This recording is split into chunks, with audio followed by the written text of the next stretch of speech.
Petang tadi orang tanya banyak isu. Ada masak tak? Apa isu panas sekarang ni? Pasal yang ni banyak sangat masuk dalam soalan daripada saya, daripada email, daripada apa. Saya jawab. Isu mereka bergaduh pasal duk lawan sedekah. Bukan tak padan dengan berperang di Malaysia ni, sampai pergi perang di mana? Di Gaza. Kalau Palestin tu berperang dengan Israel di Gaza, orang Malaysia berperang tentang isu-isu menderma di Gaza. Saya nak sebut sikit lah pasal tidak, dia kata pasal apa tak ulas. Pasal ni ada kawan-kawan kita yang rakam ni, saya jawablah soalan ni. Pertama, saya tak mau sentuh lah individu-individu tu. Ustaz Ebit Liu ke apa. Ebit Liu saya kenal dia kerana dia pernah datang rumah saya dan jumpa saya. Kemudian dia pula orang terkenal di medsos ni. Saya baca, saya tengok perkembangan dia. Ustaz Nadir tu pun saya tak kenal, pernah jumpa dia, tak ingat aku dia jumpa, tapi saya pernah ada live dengan dia. Yang tu saya kenal dan saya baca sikit tentang dia. Hak seorang lagi apa nama artis apa ni, saya tak kenal. Saya tak tahu dia artis apa, mungkin saya tak dengar lagu Melayu ke, dengar lagu orang putih kan, saya tak tahulah kan. Lagu Arab kan, tapi saya tak tahu, tak apa. Depa bukan tajuk kita. Kita letak sebelah semua depa ni. Yang ni kita tak usah kira lah siapa. Saya tak mau ulas, tapi saya nak ulas tentang kita semua. Pasal kita duduk di Malaysia ni, kita semua. Tuan-tuan, kita ni, media sosial ni satu fitnah yang besar dalam agama kita. Kadang-kala kalau salah cara media sosial ni. Dulu orang bertarung nak merebut wilayah, kan, bertarung nak merebut kawasan. Sekarang orang bertarung nak merebut pengaruh di dalam media sosial. Kerana pengaruh dalam media sosial ini sangat ajaib. Dulu hanya pengaruh di kalangan rakyat yang mungkin boleh dibuat di kalangan orang politik dengan kempen turun ke rumah. Sekarang kalau kita bagus di media sosial, netizen banyak sokong kita, kita boleh hentam, kita boleh gugat hatta kerajaan. Itu dia punya nampaknya lah, tapi belum tentu lagi. Bila pilihan raya lain cerita lah, tapi macam tu lah kelihatan. Lalu orang politik, orang agama, sukarelawan, semua mereka ingin supaya mereka ada kedudukan yang besar pengaruhnya di dalam media sosial. Dan dia boleh pergi pada negatif dan positif. Kerana bila ramai orang minat kita dalam media sosial, ramai orang juga akan sokong kita. Ramai, kalau nak kita ustaz, ramai orang suka kat kita, followers kita ramai, kita akan naik dalam masyarakat. Mungkin orang pun akan bagi macam-macam kat kita. Kalau kita buat NGO, kalau kita collect derma, ramai orang akan derma kat kita. Ini berlaku pada semua orang. Pengaruh berjuang untuk merebut populariti di dalam hal yang dulu kita ulama-ulama dulu depa tulis bab babus syuhrah, bab cintakan kemasyhuran. Tapi depa pun tak terbayang sedahsyat zaman yang sedang kita lalui ni. Orang boleh nampak macam begitu beragama, tetapi sebenarnya tidak beragama pada sisi Tuhan, na'udzubillah. Tapi hanya semata-mata kerana merebut pengaruh dalam media sosial. Boleh berlaku pada diri kita. Saya boleh kena, tuan-tuan juga boleh kena, siapa-siapa pun boleh kena dalam mengharungi pengaruh dalam media sosial. Ini dulu. Lalu kita pergi ke benda yang lebih spesifik, berhubung dengan derma ni. Pasal kita diperoleh ibadah, kita aktiviti kita macam-macam. Di media sosial kita tengok ramai orang, kalau boleh ramai dia nak uploadkan aktiviti dah di media sosial. Kalau aktiviti ceramah padalah di media sosial, kalau tidak dia bagi siapa dengar. Ceramah nak bagi orang dengar. Kalau boleh dia derma kerusi pun masuk media sosial. Derma ikhlas saya masuk. Nak tengok berapa likes. Orang politik, aktivis masyarakat, NGO, semua pergi ke arah itu. Sebahagiannya dengan tujuan yang betul, sebahagiannya dengan tujuan yang salah. Hatta apa tuan-tuan? Ada orang buat semayang tahajud, ambil media sosial, sedang tahajud, tengah menangis tu. Padahal para ulama salaf dulu semayang tahajud, kalau boleh kat isteri dia pun tak mau beritahu. Ni buat live semayang tahajud seluruh negara. Bukan seluruh negara, semua Facebook boleh tengok. Pengaruh bahaya media sosial kalau tak dijaga. Kenapa kita kata bahaya? Okey, kita ambil pada konsep masalah sedekah. Sebelum nak pergi perlumbaan. Sedekah ni tuan-tuan, patut kita umum pada orang ke tak? Quran sebut dua-dua. In tubdus sadaqati fa ni'imma. Jika sekiranya kamu menzahirkan sedekah kamu, itu tidak mengapa, itu baik. If you disclose your sadaqah, it is well, okay. Wa in tukhfuha wa tu'tuha al-fuqara'a fa huwa khairul lakum.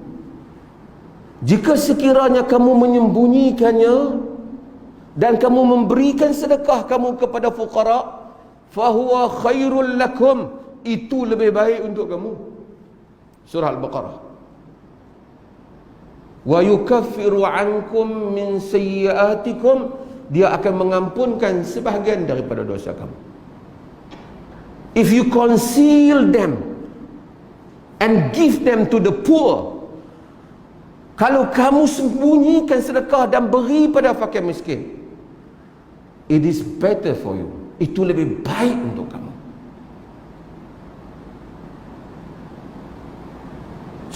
Saya belum cerita lagi NGO, saya nak cerita konsep umum dulu. Itu lebih baik untuk kamu. Allah kata, yukaffiru ankum min sayyiatikum, dia mengampunkan dosa sebahagian daripada dosa kamu. Wallahu bima ta'maluna khabir. Tuhan tahu apa yang kamu buat. Para ulama tafsir, dia kata, kalau sekiranya kita menzahirkan sedekah dengan niat lillahi ta'ala, kerana tadi inna salati wa nusuki wa mahyaya wa mati lillahi rabbil alamin, wa ma umirtu, aku tidak diperintahkan melainkan untuk menyembah Allah mukhlishina lahuddin, ikhlas padanya agama. Okey, dia kata kalau kita zahirkan sedekah dengan tujuan supaya orang lain dapat tiru kita, it's okay. Allah kata baik. Tapi kalau kamu sembunyikan, ya lebih baik untuk kamu. Cumanya risiko apabila kita menzahirkan sedekah, risikonya apa? Risikonya nanti timbul tidak ikhlas. Abu Hurairah dalam Sahih Muslim meriwayatkan hadis Nabi SAW tentang 3 orang yang Allah di akhirat kelak semua buat amalan agama, syahid, baca Quran, ahli sedekah. Wa rajulun wassa'allahu alaihi, satu orang lelaki yang Allah luahkan rezeki dah. Wa a'tahu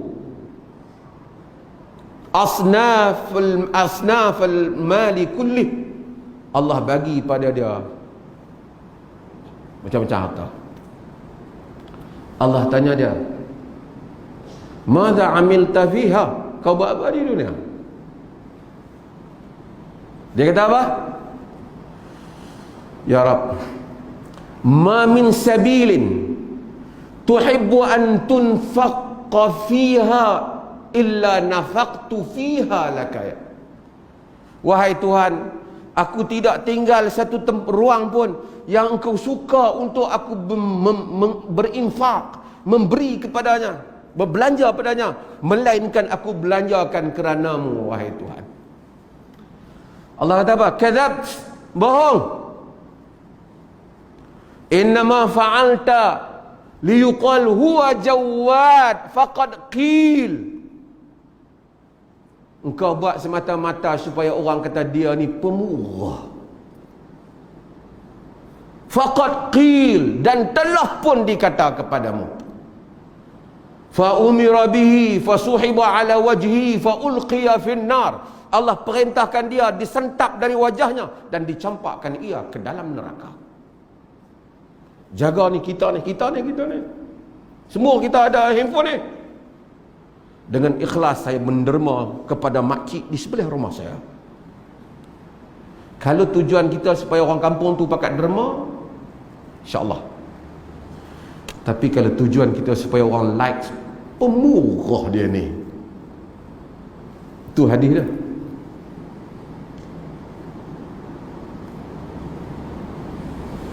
Bila kita kendali, melainkan kita ni ada dua keadaan bila kita sedekah pada zaman ni.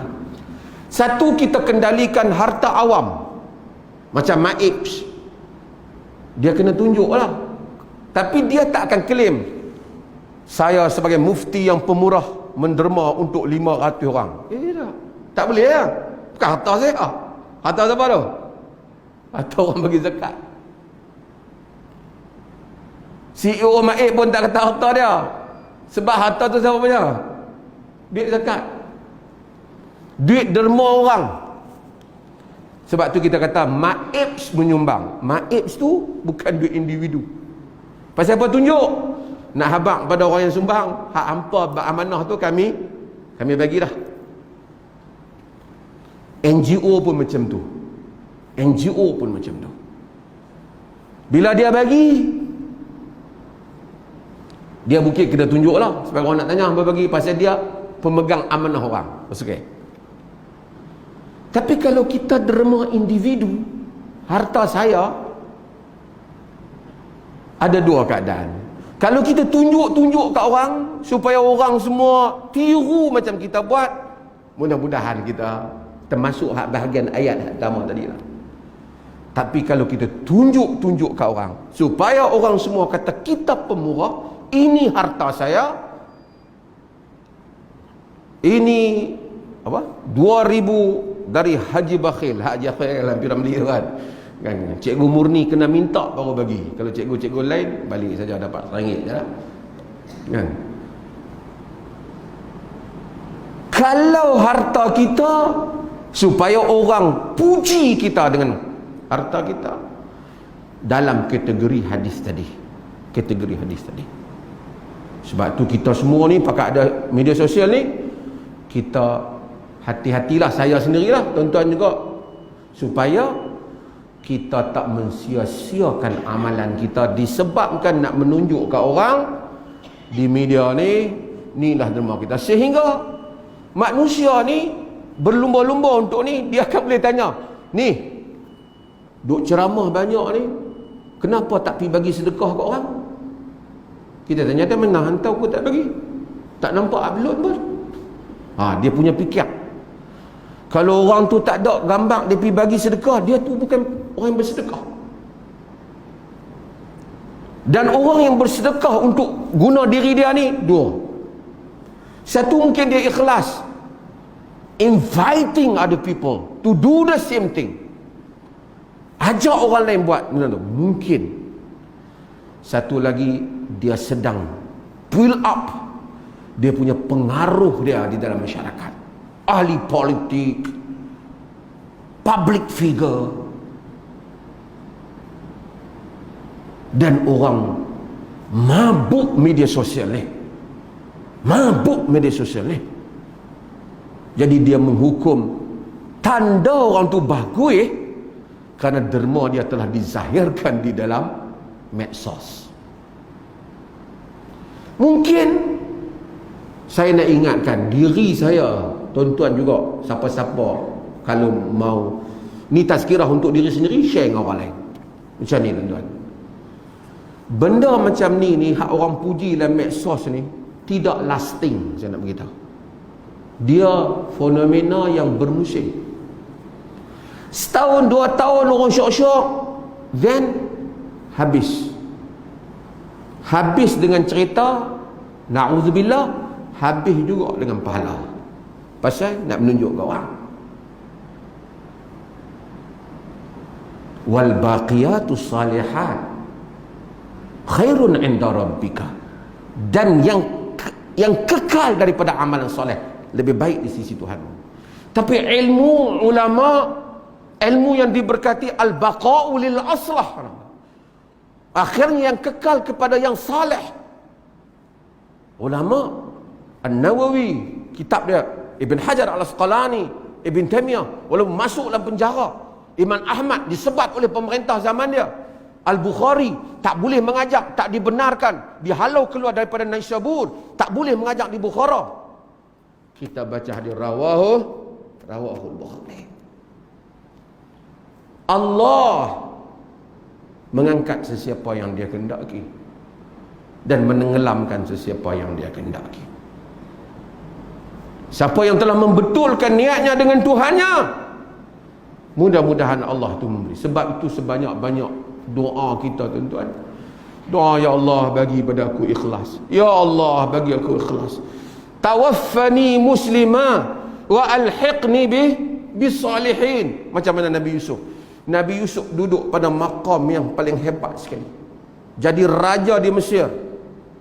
Daripada orang yang duduk di dalam bawahan masuk penjara, yang dijual masuk penjara, hamba di rumah orang yang bekerja, Nabi Yusuf alaihi salam jadi raja. Tapi akhirnya doa Nabi Yusuf pada Fatirus samawati wal ard, anta wali fid dunya wal akhirah, penghias langit dan bumi, engkaulah pelindungku dunia dan akhirat. Tawaffani muslima wa alhiqni bisalihin, matikanlah aku sebagai orang muslim dan masukkanlah aku di kalangan orang-orang yang saleh. Inilah doa Nabi Yusuf alaihi salam. Setelah mencapai kemuncak satu orang manusia, jadi raja, lelaki yang paling kacak, anak Nabi, Tok Wan pun Nabi, semua keluarga dia keluarga mulia. Tapi tidak lebih hebat, segala kejayaan dunia ni lebih daripada mati sebagai orang muslim, masuk di kalangan orang yang saleh. Kita mungkin tak boleh jadi raja, kita mungkin tak boleh jadi menteri, perdana menteri, influencer di Facebook, di medsos. Tapi Allah buka satu benda yang semua kita boleh jadi, makam yang paling tinggi sekali, yang semua para nabi minta. Jadikanlah aku di kalangan orang yang saleh. Nabi Sulaiman, burung cakap tahu semua benda, dia tahu. Dia tengok semut bercakap, ya ayuhan namlu udkhulu masakinakum, wahai semut masuk dalam sarang kamu, la yahtimannakum Sulaiman wa junudu, jangan sampai la yahtimannakum Sulaiman wa junudu, jangan sampai Sulaiman dan tentera dia pijak kamu. Nabi Sulaiman dengar semut cakap. Fatabassama dhahikan min qawliha, tersenyum dan ketawa Sulaiman mendengar perkataan semut betina. Sebab semut ni komuniti dia apa? Queen. Quran daripada dulu beritahu semut betina yang bagi arahan. Tapi ayat akhir, saya bukan nak syarah doa nak, tapi ayat ujung Sulaiman kata, wa adkhilni birahmatika, masukkanlah aku dengan rahmatmu di ibadah kesalihin, di kalangan hamba-Mu yang saleh. Habis dah jadi raja, jadi apa kerajaan. Dia kemuncak harapan Sulaiman, masukkanlah aku di kalangan orang yang saleh. Sebab itu tuan-tuan, kita tak boleh jadi Nabi, tapi kita boleh doa hak Nabi, masukkan di kalangan orang yang saleh. Itulah doa yang lebih besar daripada wa adkhilni bi rahmatika fi ibadikas salihin, masukkanlah aku dengan rahmatmu di kalangan hamba-hambamu yang saleh.